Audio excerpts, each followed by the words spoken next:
All right, we're live. All right, let's see. We got live on the socials. All the stuff working. All right, let's get started. Hello, Smart Money Tree podcast listeners. Welcome to this week's show. My name is Kirk Chisholm. I'll be your host, and I'm joined with my good friend Doug Hagren. Hey, Doug. Hey, Kirk, we are live and no guns pointed at us today. Like it is, seems like it is for everybody else. So as for now, before the election, we're still alive. And I'm warning you today. I'm getting political. I'm in my bunker, Doug. I've got my shirt. I'm hiding up in Vermont, in the woods of Vermont, with my Vermonter shirt, and I'm hiding in plain sight from all the cuckoos out there. And there's plenty of them going to election. This is the pre-election special. Oh my God. I have to say as a disclaimer, we don't want to talk politics in the show because politics is virtually useless when it comes to investing. And it's not helpful. All it does is anger people or put you in an echo chamber. You either can hear what you want to hear or you get mad because you don't agree. We don't live in a society anymore that values contradictory opinions.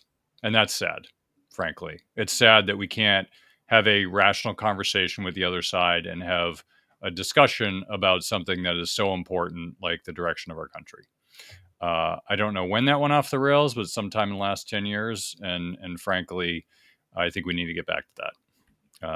So yeah, I would toast to that, but I don't have any alcoholic beverage. I'm saving that for tomorrow during the election. Well, I'm already offended by what you said, and therefore I'm out of here. Doug, come back, please. What would we ever do without you? A lot better, I'm sure. I'm sure. Meanwhile, half our audience just left because they're pissed because Doug left. Anyway, well, that's true. I've heard some of the love from the listeners out there, and thank you very much. I'm sure that so many of you are just holding on to every episode, just because I'm here. And of course, I'll say that to just get myself through another day. And, somebody's got to compliment me somewhere in life. No, so Doug, you do a great job, Doug. We got a lot of love for Doug, and most of the hate's for me, but a lot of the love for Doug. So love or hate. Good cop, bad cop. We'll take it all. We'll take all the love and hate you can give. We don't care. Right. But no, it was funny. I reminded me of that quote, the old Stripes. If you remember that movie Stripes, it was when Bill Murray's girlfriend leaves at the beginning.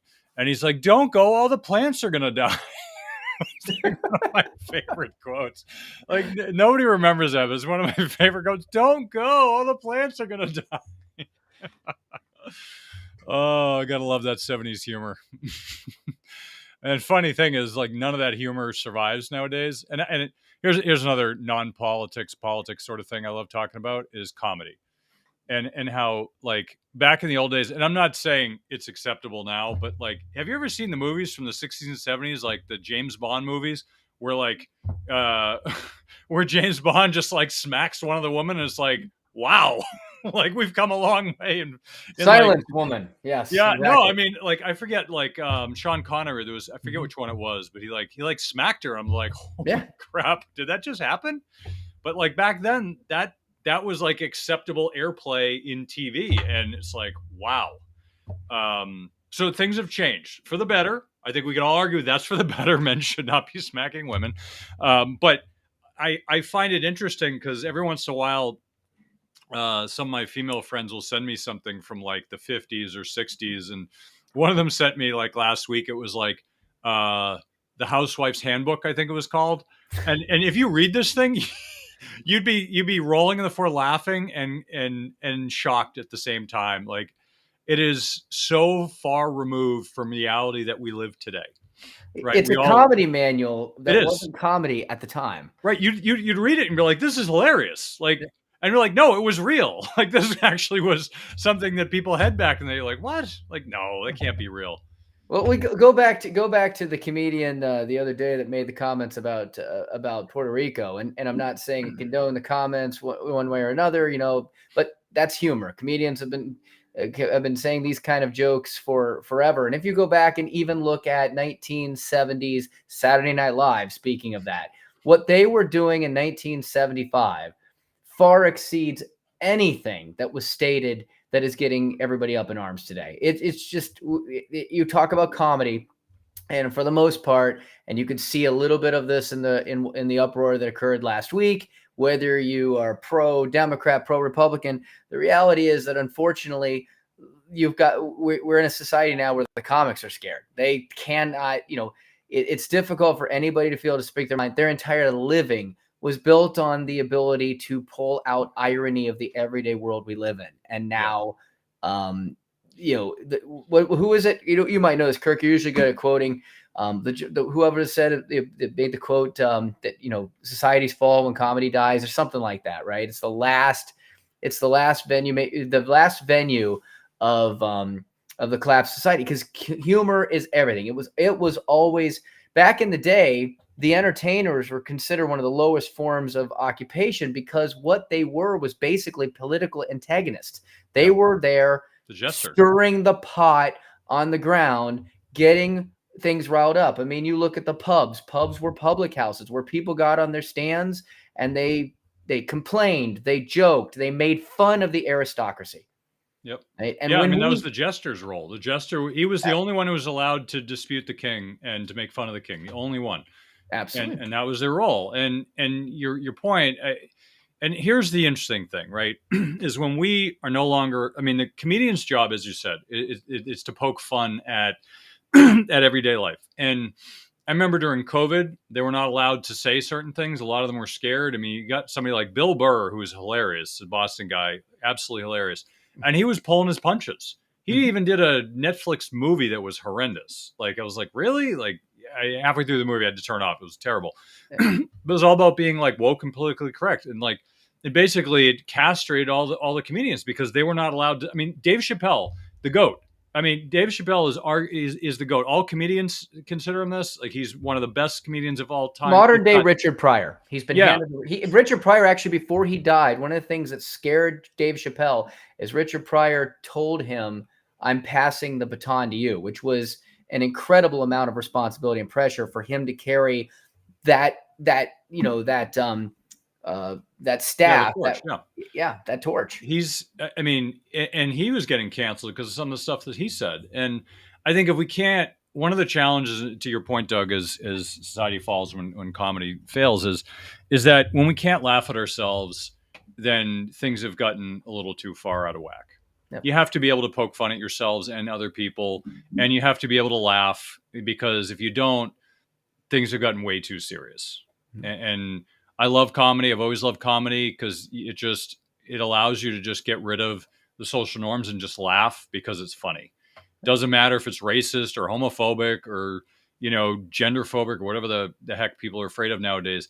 Just laugh because it's funny, right? Yes, society may disagree on certain things, but at the end of the day, you got to still be able to laugh about things and not be offended for other people, which I know is my big argument. You shouldn't get offended for other people.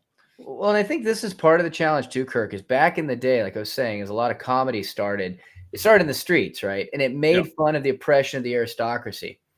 And what unfortunately is challenging and problematic about the attack on comedy is it was a way for the common folk to even the playing field. If you could attack the aristocracy, you could bring them down to you. Now the problem is the common folk are attacking the common folk over comedy. And in a way, that actually creates more power for those above you, because they get to sit back and watch you infight. So just a message to anybody listening: always keep your sense of humor, because it's the last thing that nobody can ever take away from you, unless you take it away from yourself. Yeah, I agree. I think it's very important to keep your sense about you, and we'll kind of dive in here a little bit into some stuff. But I do want to point out, because we are, 36 hours away from election results being closed. So, oh, really? What's going on tomorrow? Oh, there's the election tomorrow, Doug. Didn't you know? I had no idea. I couldn't tell. I didn't see any posts. Nobody put anything up. What's that? What's going on? I will say the hilarity of it. The sad part is in watching. I don't, as the listeners probably know by now, I don't watch corporate media, because it's all this propaganda. And 2 weeks go to the election, 110% is propaganda. I mean, it's just you can't watch it. It's unwatchable. all of it. And I'm not saying partisan. All of it is unwatchable. I had seen some good podcasts come up. It was Joe Rogan had some good guests, which I thought was.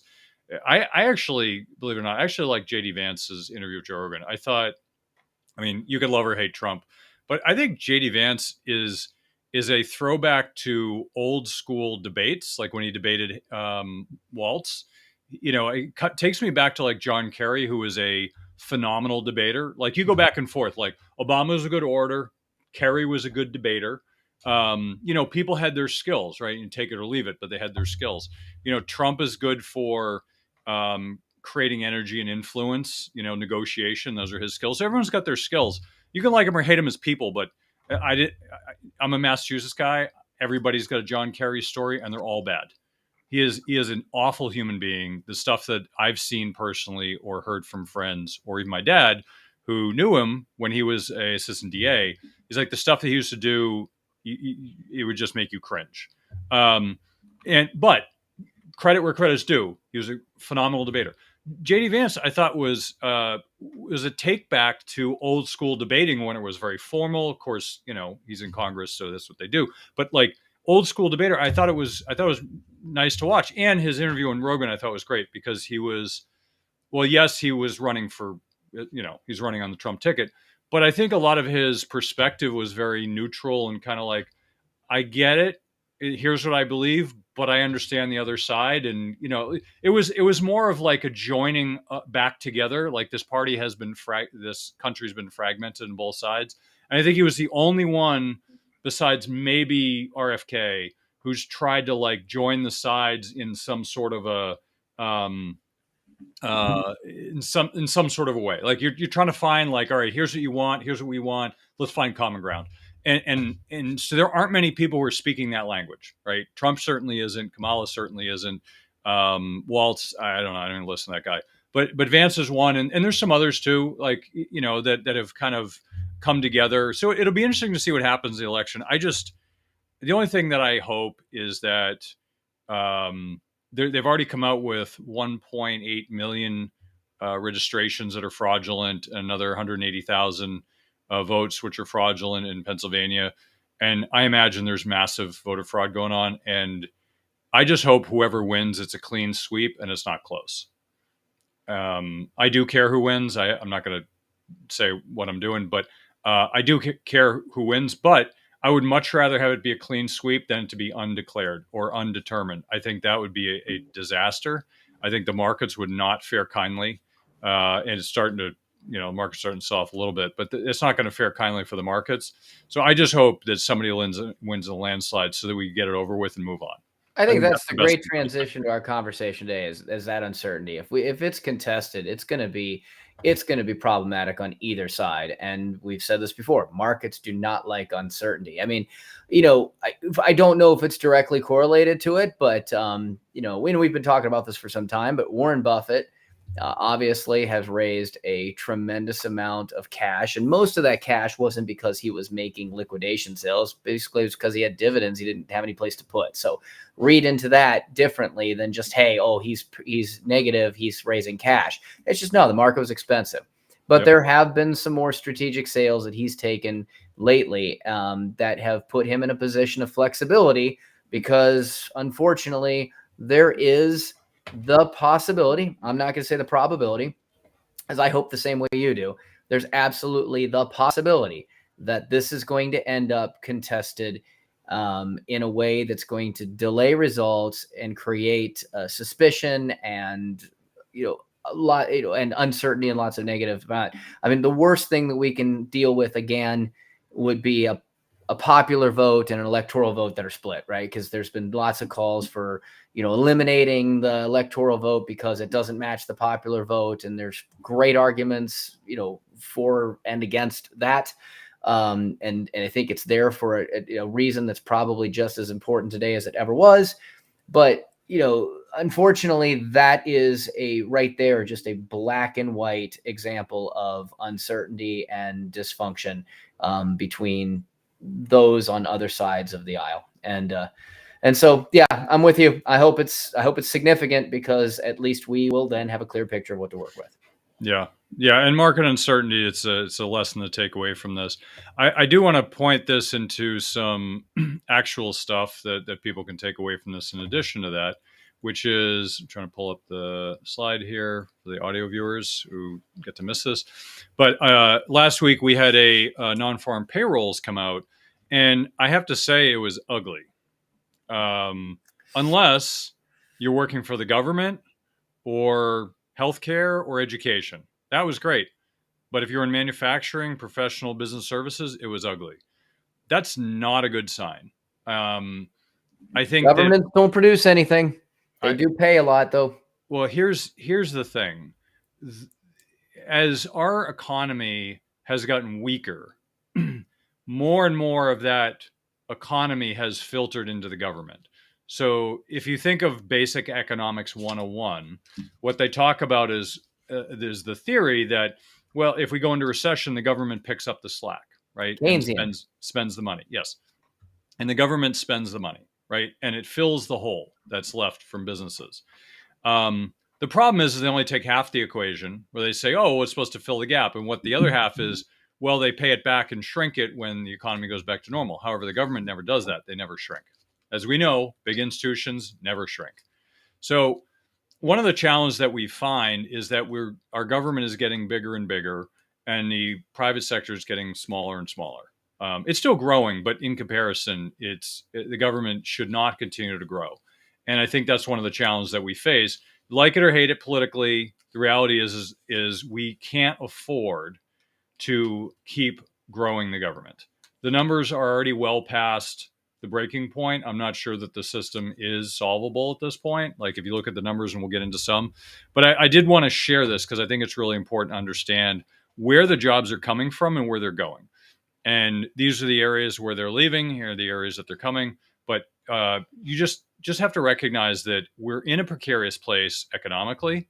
And here's another one I want to share here, which that was great. It's a great post by Jim Rickers. I don't know who actually did the chart, but basically the numbers are interest on the debt is now officially higher than what it costs for national defense. Think about that for a moment. It costs us more for the interest on our debt than it does to protect this country with the enormous amount of spending we have on national defense, right? I think we can all agree that it's probably 3 to 5 times more expensive than what it needs to be, but yet our interest is still higher. Is Ukraine spending still is counted in there? Because that's not technically on our defense. I'm just curious. No, I don't think it counts as national defense. Either way, it's a sickening number. That interest is higher than what we are spending on the single greatest actual expenditure for the U.S. government. Yeah, I mean, love or hate the fact that we have a military government. I know the Democrats used to be anti-war, and now all the wars are on their watch, and the Republicans are anti-war, which is weird because I grew up with Republicans being pro-war. I'm always anti-war regardless. But I think seeing that and seeing all these costs, Social Security, health, net interest, Medicare, national defense, everything else is a pittance in comparison. How do you fix the system? You've got 6.7 billion in outlays and you got 4.9 billion in receipts. There's no simple way to fix that. The only way you could do it is to slow down the spending, which is not going to happen. You can't pay down the debt. The only way you could do it conceivably is grow your way out of it, or you could do hyperinflation. You can inflate your way out of it, which is, I think, the government's preferred method. I don't particularly like that, but here's another one. Look at this. This is government current expenditures, interest payments. It has gone through the roof since, I don't know what this is, basically in the last 48 years, since COVID, we'll call it. It's gone through the roof, interest payments. That's not good. Not good at all. And think of it this way. I've seen this in the past, and I haven't seen one lately. I want to share it with the listeners because every time I see it, I love it. It's basically a comparison between a person's income expenditures and the government. And the government's like 20x what a person is. It's not as bad as Japan. And I'm going to share this. Let's see. Thank goodness, because Japan has other issues like their massively aging population. Yeah, Japan's got a lot of problems that we don't have, thankfully. But I'm going to bring this one thing up because I saw this and I thought this is interesting. So here's another trend in our country that needs to change. So the boomers in our country won't give up the scepter of power, and the Xers, which is my and Doug's generation, won't take it. So it's both. It's a fault of both, right? The boomers won't give up power. You know, if you show here, this is a chart showing the United States has far and above more 60 to 70-year-olds, 70 to 80-year-olds, and 80-plus-year-olds that are legislators. I mean, it's crazy. We've got 45% of our legislators are above 61. And Kirk, just to tag on to that, I just posted something up there for you. The U.S. average age of U.S. home buyers in the United States jumps to 56%, which means not only they're controlling the government, as we all know, they're controlling the wealth. Everything is in the control and the power of people 55 and up. Yeah. So, you know, if you think about it for a moment, if you look at Japan, they're the next, but you know, you've got these other countries like Denmark and Austria and Colombia and Finland, New Zealand. They're all a lot lower. You know, it's part of the problem we're having in this country. We've got septuagenarians, octogenarians that are in power that clearly shouldn't be. I mean, no one's talking about the fact that Biden doesn't have his faculties and he's still president. No one's bothered to take the reins from him. He just like, oh, the old duffer, we'll just let him be. We got wars going on. I mean, the good part is it's nice that we have the luxury that we have to let that happen, but it shouldn't, right? You shouldn't be letting that happen. So we should be the Gen X, my generation, the latchkey kids. We want nothing to do with politics or power. And I think that's partially our fault for not taking the reins. Millennials are up next. We never cared, and we still don't, Kirk. Well, we see the facade for what it is. It's just not good. So, all right, let's see. Here we go. Can I add something in? Because you were talking about the how do we get out of this? Right, we get out of this through growth, raising our GDP. Actually, it was a chart I just posted on there. It's U.S. federal tax receipts as a percentage of GDP. And in the 75-year history, so this is actually a chart that has some background, we can raise rates all we want, but no matter what, at least according to the data in this chart, no matter what we do, we will only get about 18 to 21.5% of GDP. And critically, the federal debt to GDP this high, tax hikes, which is something that we are hearing a lot of necessity around as an option to help raise this. By the way, you may have noticed politicians are all talking about reducing the deficit. Okay. Like that's like saying that inflation slowed down, right? Nobody's talking about actually reducing the debt. Reducing the deficit just means that we're going to lose less next year than we did before. This train is off the rails. But it's basically the tax hikes will cause the deficit GDP to rise and not fall. And this could be politically slated to again, just to say this, but they've used the example of the tax hike on the affordable health care, whereas the deficit to GDP rose in 2016. Basically, the point of this is that mathematically, unfortunately, the argument that we should tax a greater amount in order to raise the economy and put more money back in the system, basically there seems to be data indicating, and again, no chart is perfect, but indicating a diminishing returns. In other words, it will create an additional amount of pain with a decreasing amount of benefit. So I think we can all agree, there's a lot of, a lot of fight on both sides about, higher or lower taxes. But here's one thing we can all agree on is that I think the people who are for low taxes in general would be okay with taxes being a little higher if they were spent efficiently. I actually 100%. I'm low tax. Like I don't want to pay any more taxes than I have to. I think a lot of people who are successful certainly don't want to pay more tax, and who can blame them, right? But I also understand I live in a society where we need to pay for things like roads and, police officers and things like that. But I think we would all agree, like, I'm okay paying taxes. Like, I'm not one of these cuckoos that say, well, I don't have to pay taxes. I think, we all kind of have to do that. But I will say this, I would actually have no issue with taxes going up if they were spent efficiently and effectively, but they're not. That's my issue. So I'm not willing to spend higher taxes because I know they're going to be wasted. I'm working really hard to put food on the table for my family and to give my family the best. And I'm just going to give the money to a spendthrift that's going to go out and blow it on, $10,000 toilets. I mean, it's ridiculous, but that's the problem with the government. So I think if the government cleaned up its act and actually spent efficiently, and who knows, maybe a guy like RFK or Elon will go in there and fix things. I'm not going to hold my breath, but that's what they're talking about. Let's say that actually did happen. That'd be great. I think we could all feel a little bit more confident about government, Republicans and Democrats. But I think the challenge now is that it's all basically, you're just lighting money on fire. And that's the problem I have with it. Yeah, I'll give you a great example of that. And I live in Minnesota, which is a pretty high tax state, Kirk. And then recently, I would argue that they've made some decisions that have been less than in the best benefit of expenditures, and it's gone from a surplus to a deficit. But I'll tell you again, going back further in terms of actually seeing it used well, a lot of the tax revenue that was brought in was put towards services that actually, again, you may agree or disagree with that, but the majority of the population of Minnesota felt beneficial from it. Things like, look, we always talk about fixing welfare and getting people off of it. One of the biggest problems with trying to get people off welfare is the fact that once they are able to exceed certain income levels, they take everything away, which, as we know, if you're below welfare, you're getting a lot more than just an income check. You're getting a lot of support.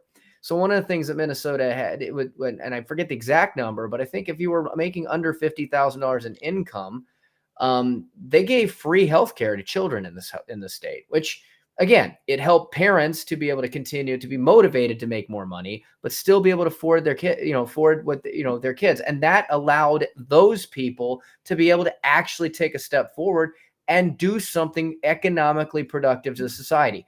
So there are times in which money that is taken, of course, that's subsidized, obviously, through tax revenue, but there are times in which when money is taken, it has been used appropriately. I would say that is the minority of the time. And unfortunately, as we know, it ends up being something where that money does not get recycled back into increasing the GDP. Yeah, it's unfortunate that there's so much waste. And it's not just in government, it's in healthcare. It's funny, somebody shared with me a chart, and I wish I had it here to share with the listeners, but I'll just explain it.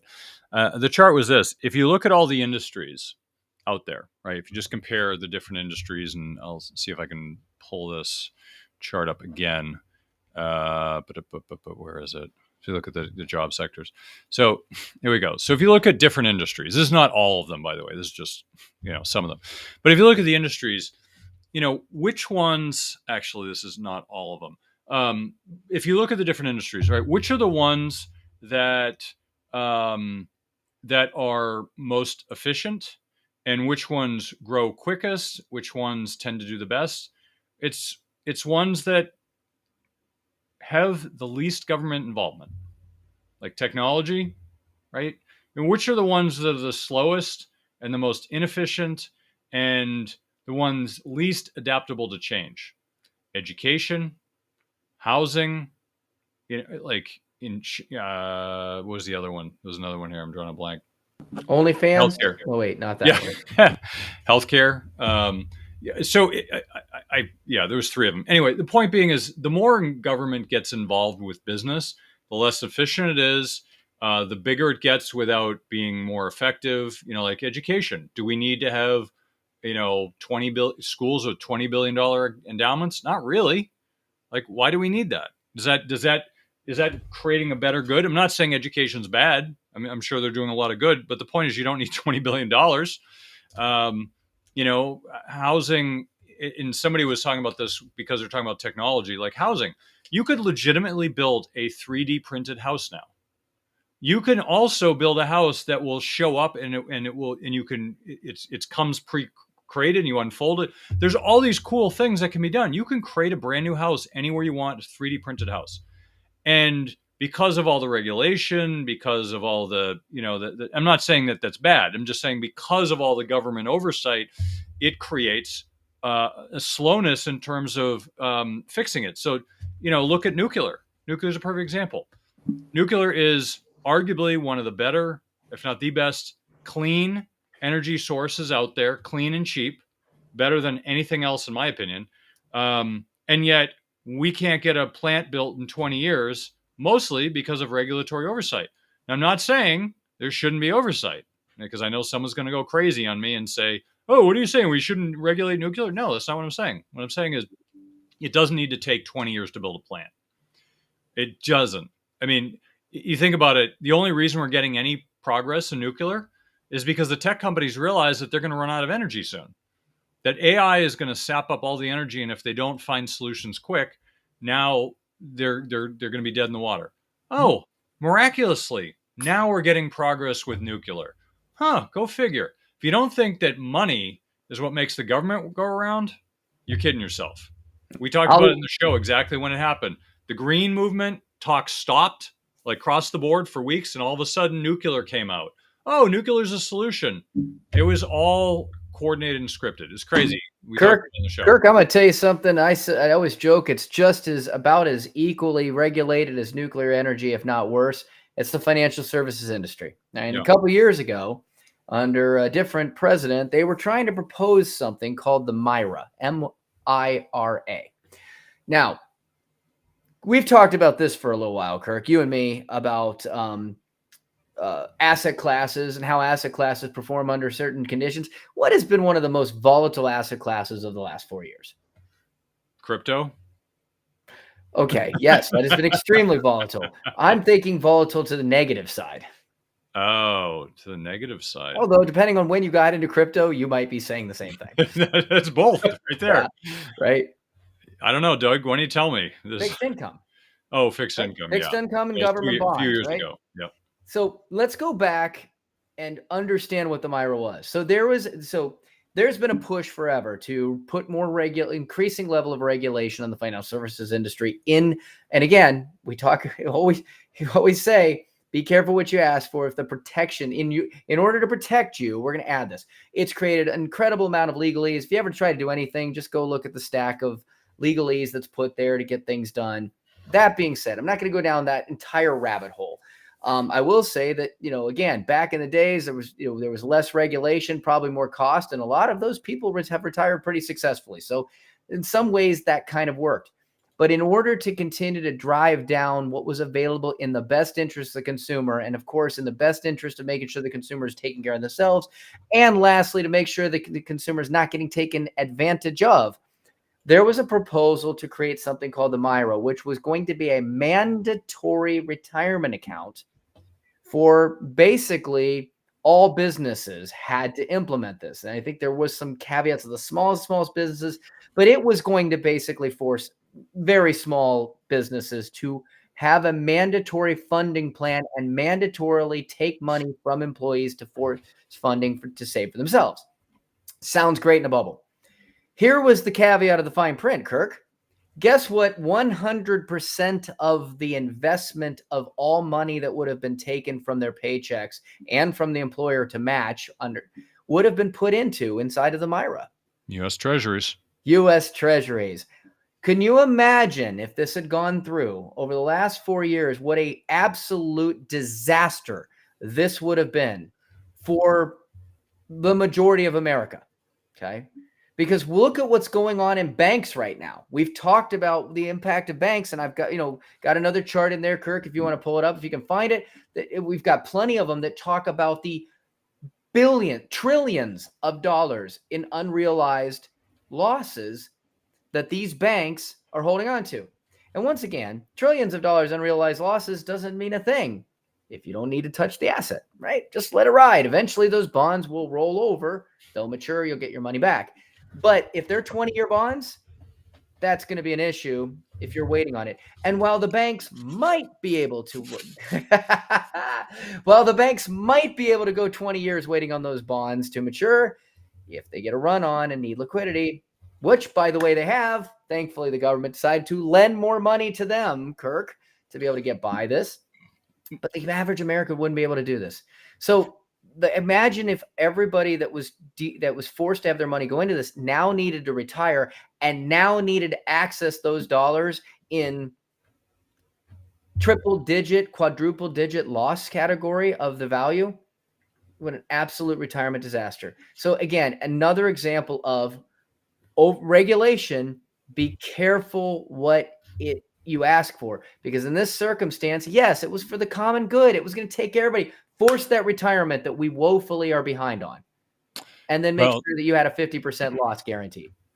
Well, this is why I put on the tinfoil hat for this comment, Doug, is because coincidentally, I believe the Myra was right around the time before we had the issues, before the rates started to go up, like right before, which coincidentally would have allowed banks to sell their stuff to more individuals. You know, when you get into the financial industry, and one of the reasons why Doug and I are always railing against our own industry is the corruption and the power. It's no different from government. You know, you have wealthy people with lots of money, and they're the ones funding the government and lobbying them and all that. So you have things like that that just make you go, isn't that interesting? Not going to say much more than, what a coincidence. So anyway, I want to touch on one thing. We got to wrap it up here. Actually, no, we don't. We got a little more time. So one thing I wanted to touch on here. One thing I want to touch on here, because we talk about, since we're talking about politics before we wrap the politics part up, this is the crypto sector corporations, and these are donations. So if you look here, you could see that the donations from the ones with the shaded area are from the crypto companies, but these are basically a huge amount have come from the crypto sector. If you think about like all of the donations that have gone in this last election, an enormous amount. And you could see, like, obviously Trump came out and said, yeah, we're for the crypto industry. Of course, Biden said that too, and they had people that were supposedly what you ask for. Oh, sorry. Right. Yeah. Supposedly they were in favor of allowing crypto to be a little more widespread. And of course, they brought in somebody who also was supposed to be pro crypto and turned out not to be. So, you know, what's going to basically happen with crypto is whoever comes in, if they clamp down on crypto, it's going to move to another jurisdiction, another country, and we're going to lose billions of dollars of taxes because we will no longer be the crypto center of the world.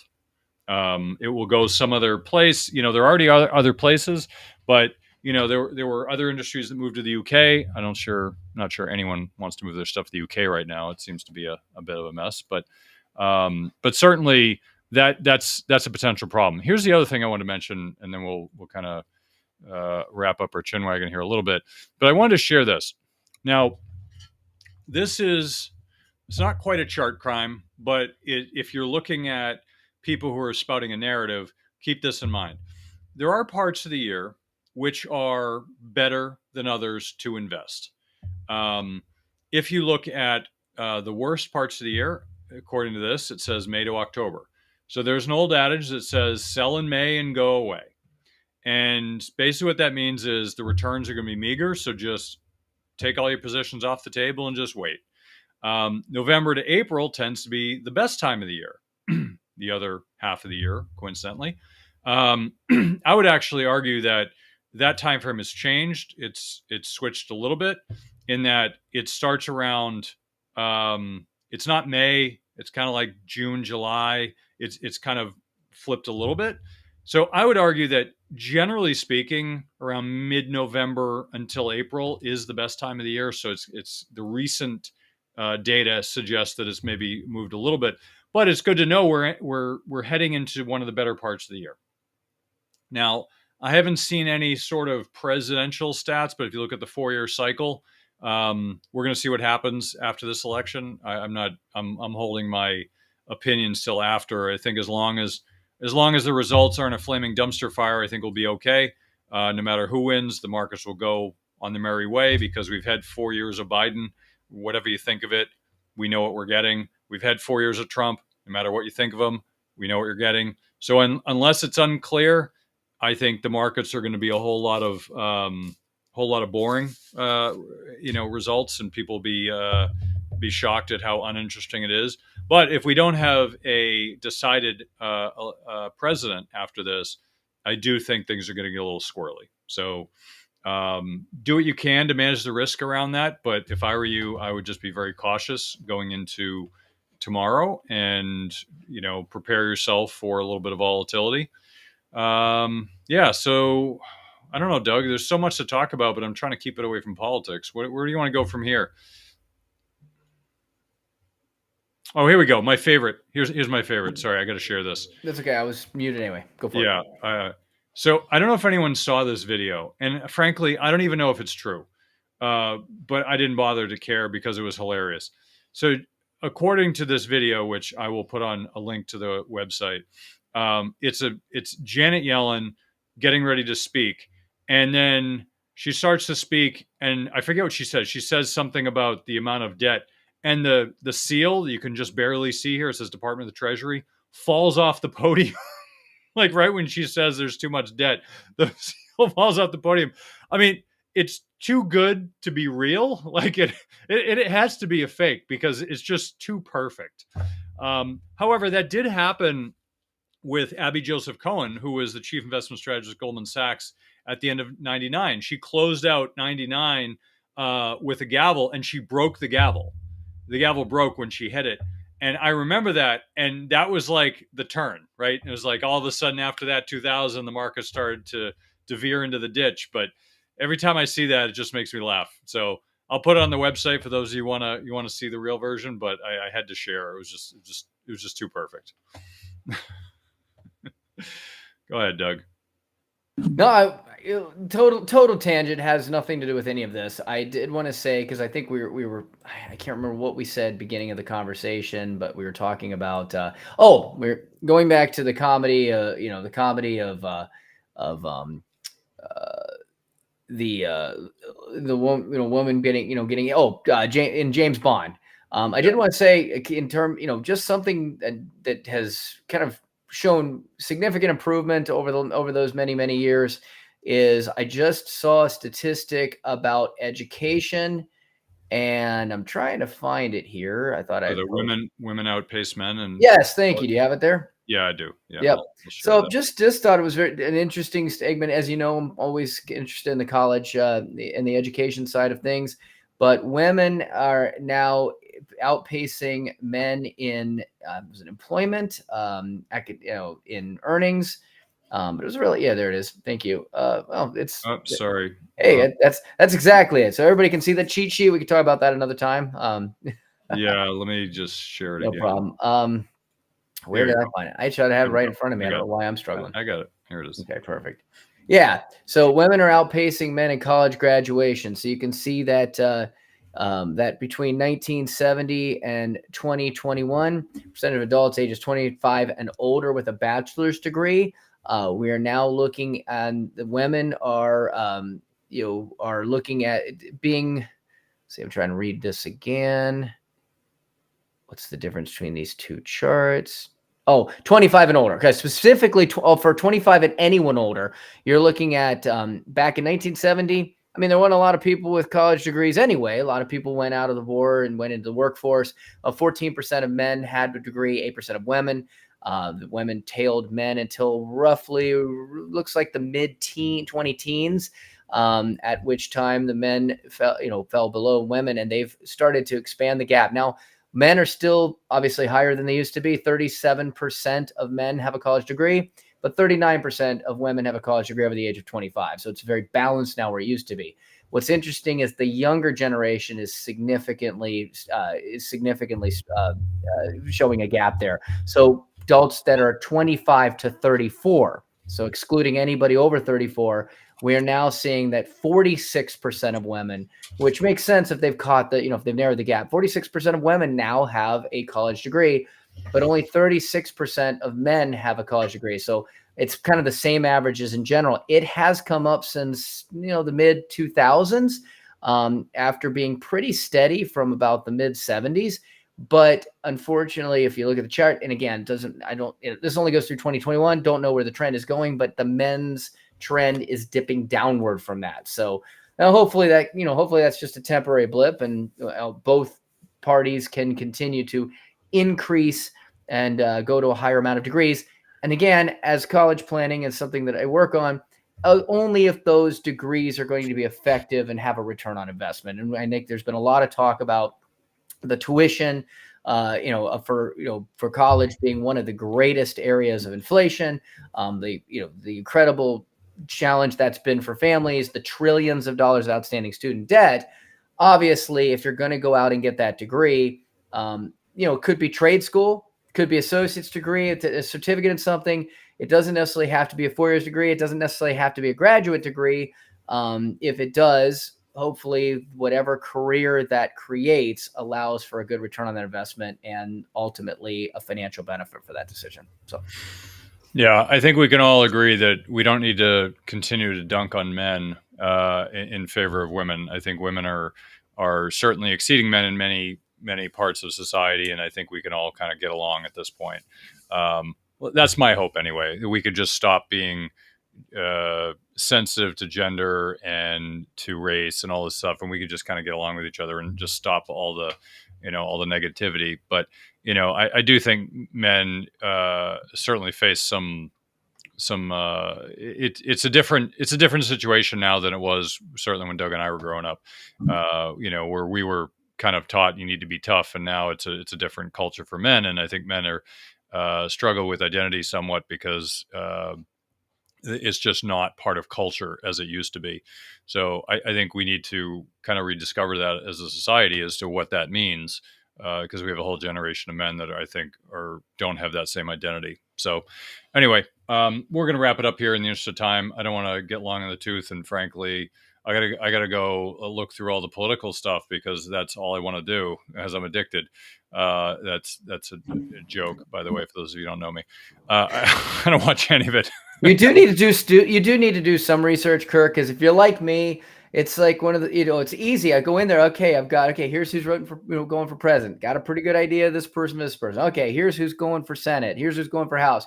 Then you get into the judges and the clerk of courts and the city people and going, so on your ballot, you got 55 things to vote for. And this is unfortunate, but the average person is probably at or worse than me, where they go in there and like, I got 55 things to vote for, and I barely have enough knowledge to vote for 6 of them. Yeah, so, I already voted, and I could tell you that some of the things in Massachusetts are better with the summaries, but then of course, if you rely on the summary, you don't read the language. Like some of the stuff, like somebody had just come out with something recently and said, well, the language on the vote has nothing to do with the law that's going to be written. So I nowadays it's just kind of like whatever. I still do vote, and I already did mine. So I don't have to go to the flaming dumpster fire that'll be tomorrow. But anyway, we're going to wrap it up here. Doug, where can people find more about you? Well, listen, if you are concerned about the cost of college, there's 2 things you need to know about. One is to get the cost down. Most people know about that. They know, hey, if I get scholarships or go to a supposedly cheaper public school, which, by the way, the secret of that, the myth is it isn't. There's a lot of money out there, and in many cases, private schools get into being less expensive. People know about that. They may not know how to go about it. Some people on here are probably like, I make too much money to be able to do anything about it, and I'm not, so what am I going to try for? The reality is that even if you make up to $300,000 in income, you could still possibly qualify for need-based aid, depending on the circumstances. But it's not just about getting the cost down. It's about how you pay for college. All right. So question, if you think your income's too high, what about tax credits? How do you get more free money? What other savings options might be better in light of circumstances than maybe a 529? How do you maintain or increase cash flow? What are appropriate funding strategies? Listen, how about after-tax income versus, I write retirement accounts versus other strategic ways to pay for college that could potentially save you up to a year or 2 in tuition just in different types of savings strategies. Listen, if you don't know about this, not everybody's going to need help picking a school to go to. Everybody needs help understanding how to pay for it. Because if you're not, I guarantee Although we're not allowed to make guarantees, financial circumstances. So I will say, I will mostly guarantee you are giving away more money than you should. And if that is something that you care about, no matter who you are, if you like to be smart about your money and make smart financial decisions, learn more how to pay for college, not just what to pay for college. Go to mergentcollegeadvisors.com, MERGENT, mergentcollegeadvisors.com. You can download our free report that it will not only tell you your SAI, and if you don't know what that means, it's critical. It's the Student Aid Index, as well as scholarship comparisons. And ultimately, download our free easy college report right now. mergentcollegeadvisors.com.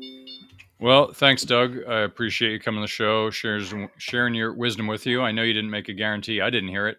What I heard was you highly suggested that that's probably going to happen. So you don't have to worry about that. It was another language, and it just translated poorly. Yes, I'm going to add a disclaimer. Doug did not guarantee that. Please don't listen to Doug. That should disclaim you. Anyway, thanks for coming on again, Doug. That's the show for this week. Thanks again for joining us in Money Tree Investing Podcast. My name is Kirk Chisholm, wealth manager of Innovative Advisor Group. We don't just manage your wealth, we make your life better. You can find more about me at innovativewealth.com. And of course, you can find me every week here on the show. Please remember to subscribe to the podcast in the podcast app of your choosing. You can also check out the show at moneytreepodcast.com. On their website, you'll have access to the show notes, resources, and the archive shows. Check out our YouTube channel. When you're there, please subscribe and leave a comment. Lastly, please leave a show rating and comment in the podcast app of your choice. Oh, and don't forget, do your own research. This show is for informational use only. We're not telling you what to think, merely how to think about investing. We're also not selling any products or services, so do not consider this advice. If you have any problems with the show, I blame Putin. Please send me an email, express your feelings. If you're seeking financial advice, talk to an oracle or a fortune teller, or maybe just a licensed financial advisor. I'm one, but as I said earlier, I'm not selling anything. But I'm easy to find. Have a great week ahead, and remember, no one will care